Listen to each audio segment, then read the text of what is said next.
Hi guys, thank you for joining in on this bucket list adventures episode where we would be making our way to the Sesriem Valley and where we're gonna visit Dead Valley, which is where we are sitting right now. What a magical place.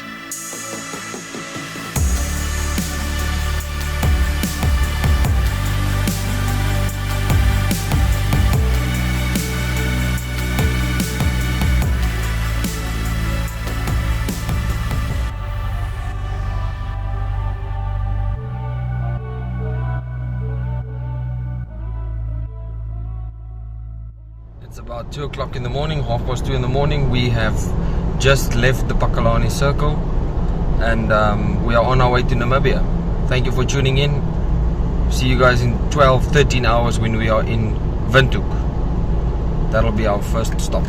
As we left Gaborone in the dark, we knew that we had a fair bit of road ahead of us.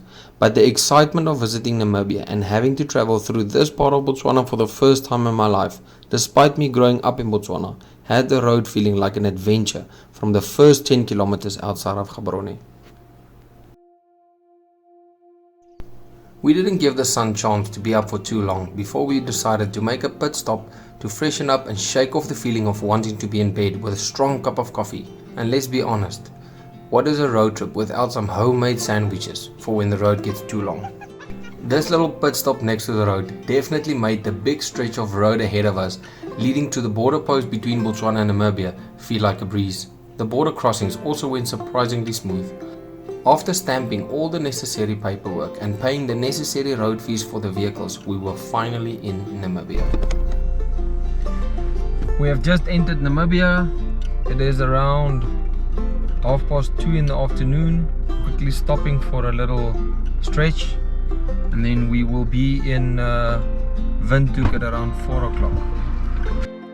So here we are with the first morning in Namibia. Yesterday was a tough drive, all the way from Gaborone to Windhoek, where we stayed at an old school friend of mine. We closed the day with an awesome braai, and we ended up having so much fun when the karaoke machine came out. Our stop for today would be Spitzkoppe, where we would be camping under the Namibian stars tonight.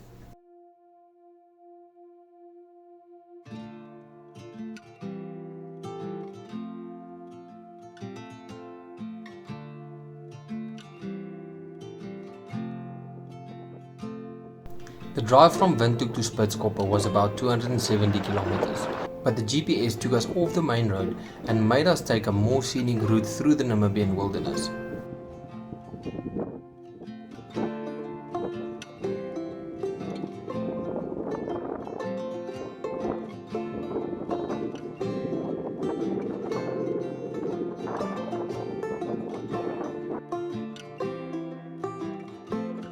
At the entrance of Spitzkoppe, we had to pay for the night's camping as well as the park fees for the next day, where we would be exploring the Spitzkoppe and its surrounding areas.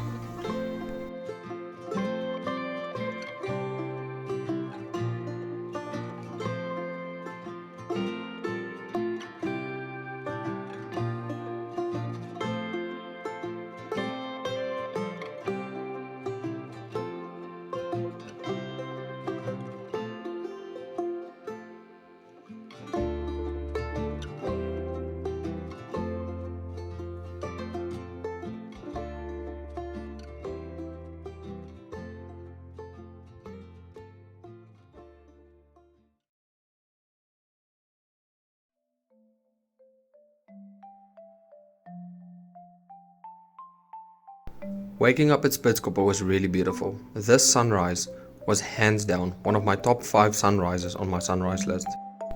While enjoying an early morning coffee and some rusks, we were joined by very curious and friendly little visitors. We then packed up our campsite and went to see which beautiful landmarks, viewpoints and historical sites Spitzkoppe had to offer. The weather here was surprisingly nice and cool, even though Spitzkoppe is right on the edge of the Narmob Desert. The first landmark that the GPS pointed out to us was a natural water pool not too far from where we had camped. This pool is a natural water reservoir that is halfway up the granite hill that would fill up with water running down the highest peak of this hill in the rainy seasons.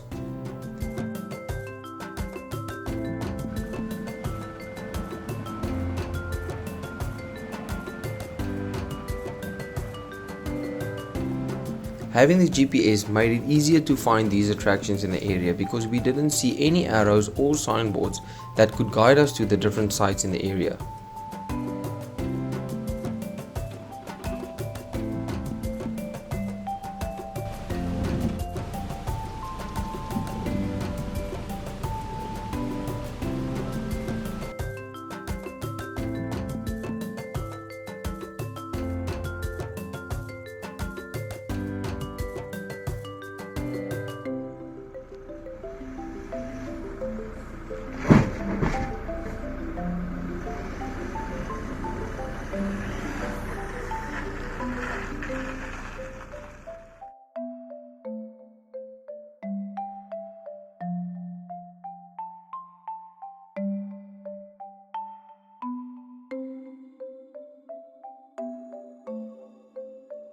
The next viewpoint was called the Arched Rock or the Spitzkoppe Bridge.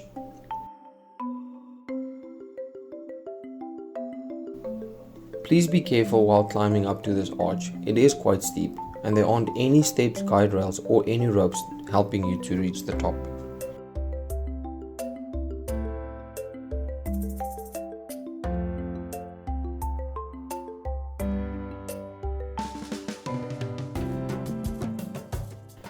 The last attraction that we visited was called the Little Bushman's Paradise. Here we found Michael, who was our tour guide.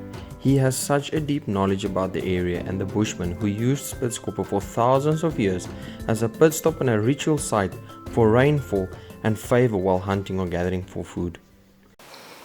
So the paintings was mainly for 3 different purposes.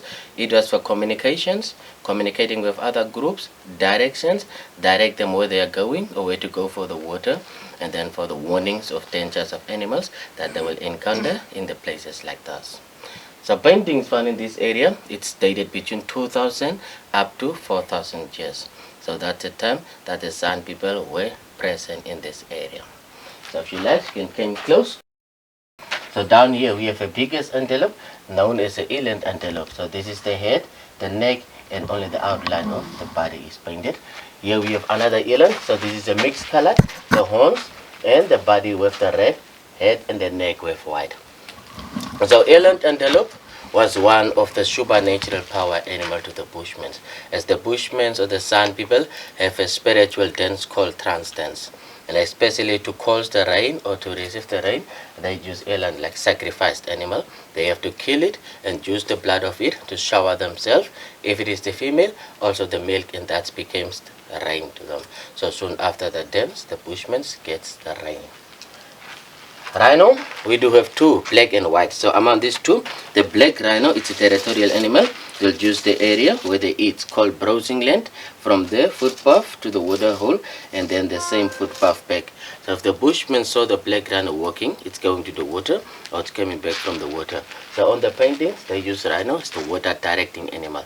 The group of Bushmen around here found the rhino painted, then they will go where the head points, and there's a chance that they will find closest water hole or the rock pool to get the water. So Sorry, and that rhino, it's pointing to that natural pool. Yeah, to the natural pool, and there's also 2 water holes in this direction where the Bushmen gets the water from. Wow. So we're standing here with Michael. If you guys come and visit the Spitzkoppe in Namibia, it's a beautiful, beautiful place. Look out for Michael. He's an awesome guide. He knows a lot and he's very friendly. Michael, thank you for giving us this good tour. Nice meeting you. You're welcome. Thank you very much, and hope to see you guys very soon. Bye.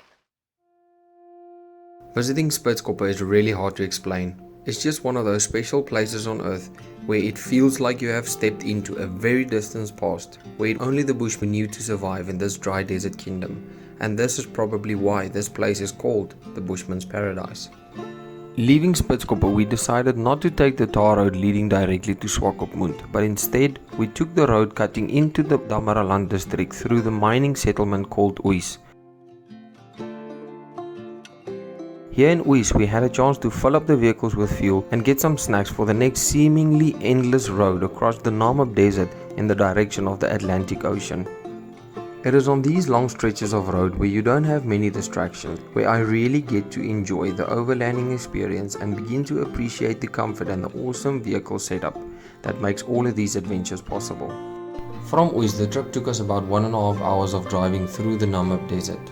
This was hands down the flattest and the most desolate landscape that I've ever seen, other than the salt pans in Botswana. But just like that, the scenery had made a 180-degree flip. In one moment we were driving in the desert, and the next we were driving on the beach next to the South Atlantic Ocean. It was this night when we decided to book a camping spot in the town of Henties Bay, and we found a beautiful little camping spot not too far from the beach. And despite a strong and cold wind blowing through the campsite, it was such a different experience than camping in the Kalahari, where you have the sounds of barking geckos and jackal calling at night. Here we fell asleep with the waves beating down on the shore of the Namibian coast. Overlanding is much more to me than just driving and pitching up your tent somewhere in the wilderness. It's about the preparation and planning months before the trip, as well as how stress-free and comfortable you can get the vehicle set up to suit your needs while you're in the bush, because sometimes these camping areas and spots where we go to can be super remote. The next morning we drove to walvisbay for the next activity on this trip. It was completely different from the usual camping and overlanding, as we had booked ourselves a boat trip with a company called Narmob Tours. This company is one of the best catamaran chartered companies in Walvisbay, and they offer a variety of cruises suitable for all the ocean lovers out there. The boat cruise was super relaxing, but also packed with excitement and surprises, like a pelican landing on your shoulder, or a seal named Bobby who loved jumping on the boat just to pose for a picture, and having a fish or two as payment for the poses. We're at Narmob Tours in the Namibian Ocean, and we just got ourselves some fresh oysters, put a little bit of Tabasco, lemon juice and salt. I had one already with Tabasco. This is jalapeno sauce. Enjoy.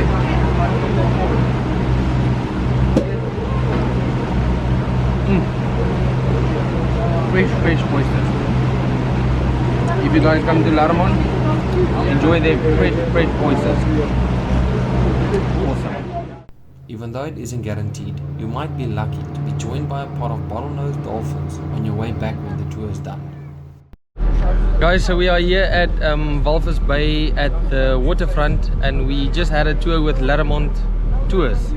And if you guys come here to Walvis, please come and enjoy the dolphin rides and the boat rides. It's about 3 hours. Jackson is here. He's always on the boat.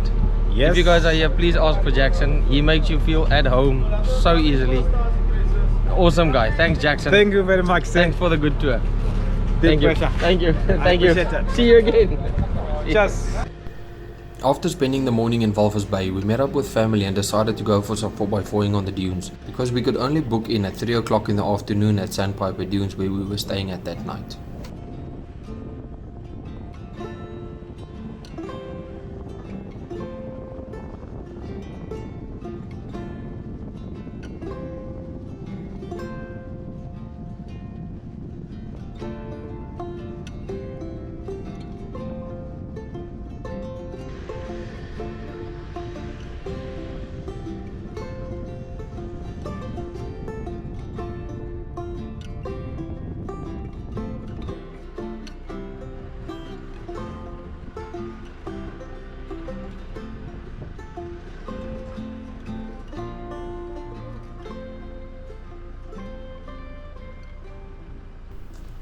The fourth morning was an exciting day for me, as this was the trip we had planned from Swakopmund to Sossusvlei, all the way to Dead Valley.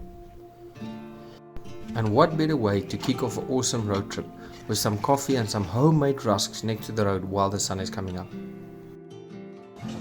Mama se beskuit. Altyd, just Kim se beskuit. 'n Lekker beskuit hier is hom lekker hoor.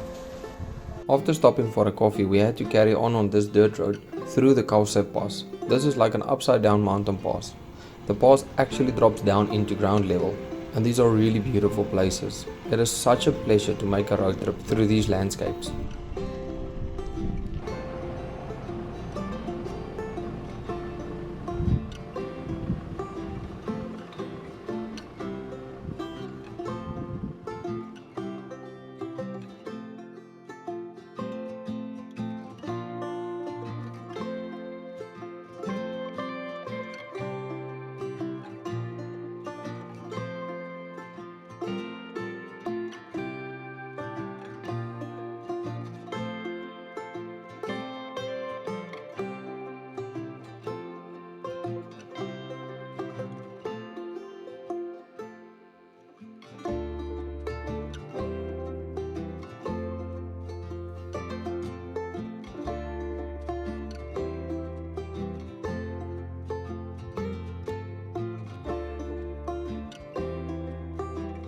The next stop that we made was on the way to Sossusvlei in a little town called Solitaire. Solitaire is a lovely little stopover that had about 110 residents before 2020. But after the last 2 years, the town only has about 10 people left. So please support this little town when you pass through. It is truly a must, not just because it has a filling station. This little settlement has old car wrecks scattered all over town, making the town feel as if it's trapped in an old 1930s movie. I also highly recommend supporting the local general dealer, as well as the very famous Solitaire bakery, for a meat pie or a piece of their freshly baked apple pie, before you carry on further to Sossusvlei.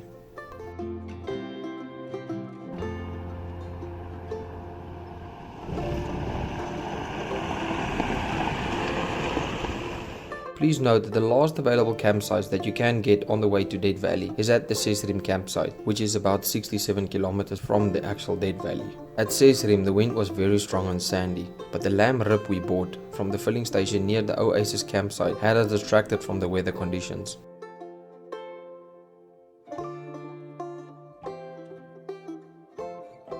Soon after the sun had gone down, the wind also died down to only a little cool breeze that had us sleeping very comfortably in the desert that night.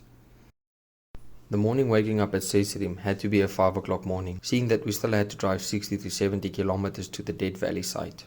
I highly recommend waking up very early at Sesriem, so that when you get to Dead Valley, you don't have to cross the dunes in midday. The sun gets very hot very quick in this area. Morning guys, we just got to Sossusvlei. We parked the vehicles. It's about 7:15, about 22-21 degrees Celsius, and we are getting ready now for the 1.1 kilometer trek, or the walk to Dead Valley.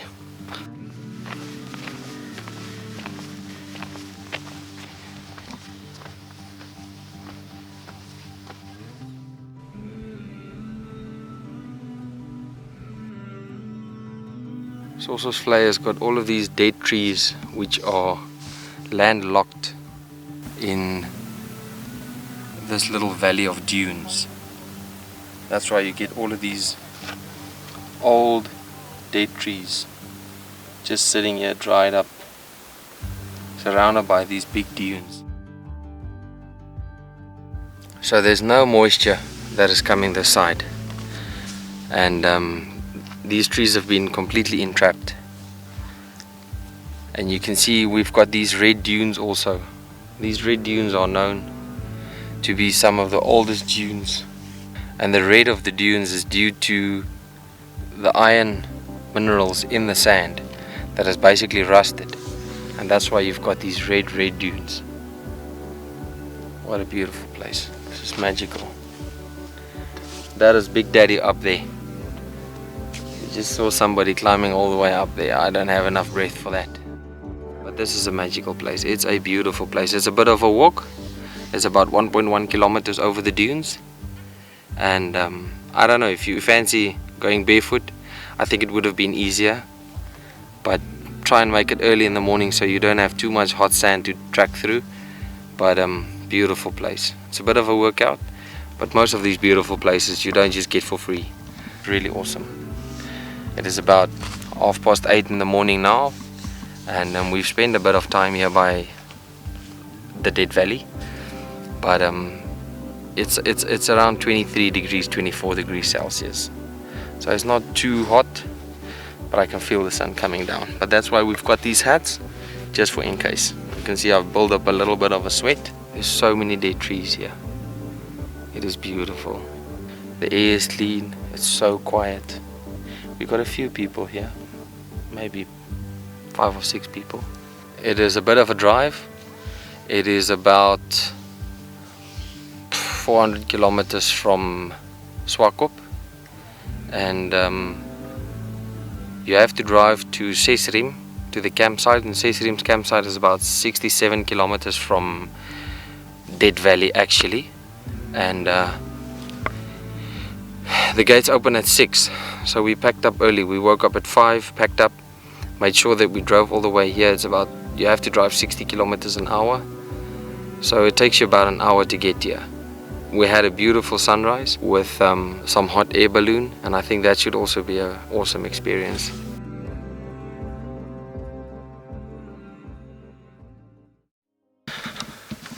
Guys, I would recommend when you walk here, make sure you take enough water or Gatorade, Powerade. It is hard. We made it in very early, around 7, 7:15. It is now 9:30 and it's hot. The track back definitely is worse because you get the sun on your back. This was a tough one. It's only 1.1 kilometers walk, but this was a tough one. But we're at the vehicles. I've got a cold drink in the Snowmaster fridge. It's going to be nice.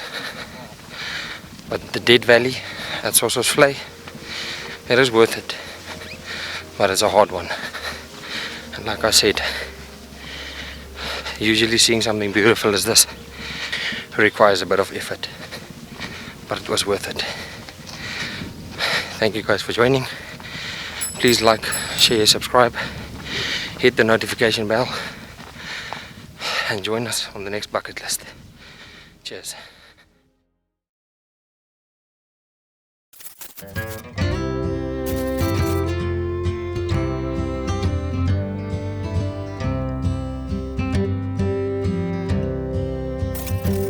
Take me back to the old dirt road where Mama and Papa used to go. Let's sing all them songs from a long time ago and pine for them old days of yore. Well, let me run through the breeze like the leaves on the trees. Let me fly like the leaves when they fall. Well, let my mind go serene like a cool water stream that runs from the mountain so tall. Oh, take me back down the old dirt road.